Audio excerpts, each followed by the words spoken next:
see with the deficiencies here, notorious brown stains. This is your just drying out way too much between your watering, and then when you give it a really good soaking, which as I can see the soil feels like they did give it a really good hard soaking, the plant will take up more water than it needs, and then this is again what happens if the soil is too dry between the watering. So you gotta let your soil dry too much past that, or else again you'll get this problem. And as you can see on the ponytail palm here, these are quite nice trees. I've already lost one shoot, which is probably due to light, but again, you can see on the leaves here, looks like either has a problem with scale, or not scale, spider mite, or trips.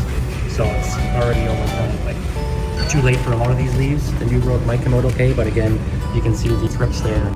So unless it's sprayed, eventually these plants might end up taking the plunge and dying off. And as for the rest of them, cast iron plants, these guys are usually okay. Again, watering is too dry between each watering again. And the ficus all look fine. Philodendron all look like they're getting a good drink. And at the end, you got the fiddly fig, the lerata. These guys do look okay. They're getting a fair bit of natural light from the window outside. So some look like they're doing definitely better than others, as you can see. But also too, it could be like, for example, these guys, it could be just a lack of fertilization that'll help to get it to branch out again. But it looks like it's a bit of lack of food. Pot sizes should be okay. And again, these guys, to me, these ficus just look like they need a little bit of fertilization to get them to branch out again. But yeah, this is the plant section at the hospital here as we're leaving.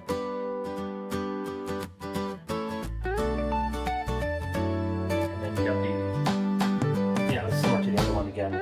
Too dry between the watering, yellow and brown. The plain green dracaenas here look pretty good. They're quite large. They don't look like they have any bugs to me.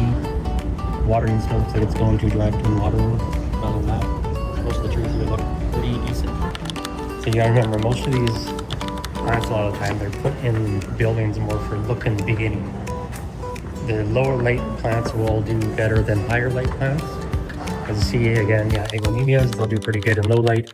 They look like they are drying out a little bit between watering too with the water stains here. But yeah, once the plants figure out there's no actually natural light, they will start going downhill too. So some of them could be going downhill just from a lack of light more than a lack of fertilization.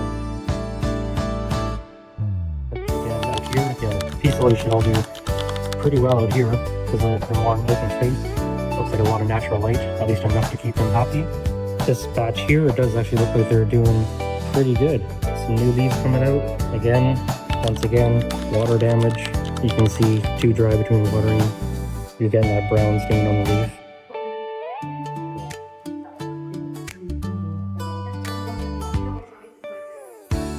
Yeah, these are a good example of, like, unless they have grow lights, UV grow lights in the top there, this is a good example of plants that do not get enough light.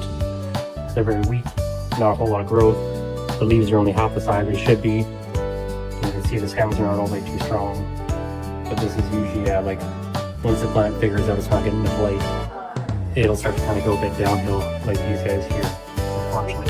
So I think maybe they should put some UV bulbs in the top there to get them, give them at least a little bit more light. But yeah, it looks like they went through a little bit of damage.